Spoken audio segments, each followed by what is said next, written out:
Sabi ko naman kasi sa iyo eh. Pagka ganyang may okasyon, hindi yung banat lang ng banat. Dapat makinig din kayo sa akin. Dapat pag sinabi kong pigilan yung pagkain, pigilan nyo. Piliin nyo lang dapat, hindi porket marami tayo handa, marami tayong pagkain dyan, kain lang ng kain. Basta kung ano yung makita nyo, lalantakan ninyo. Kahit hindi pwedeng kainin sa inyo, hindi nyo pwedeng kainin, kinakain nyo. Kaya nga dapat control. Kahit na meron tayong okasyon, dapat, control pa rin sa pagkain. Matuto tayo magdisiplina sa sarili natin. Kasi tayo rin magsasuffer eh. Kaya ano ito rin nangyari?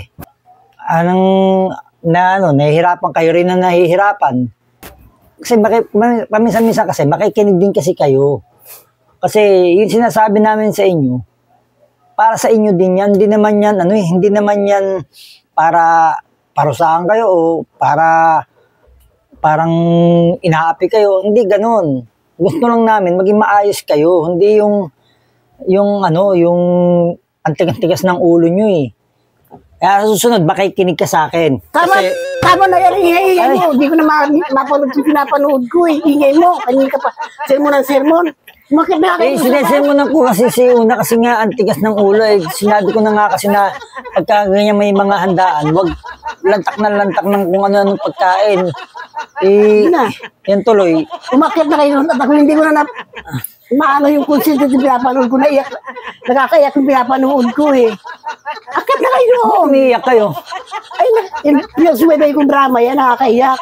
Dito mo kayo nagsisirmunan dalawang ingay nyo. Pahinga ka muna. O, diyan ka na lang muna. Ako na lang akyat.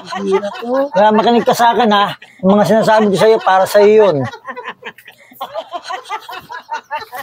Sermon nakita ng dito ako sa TV nakatutok siman ang sermon.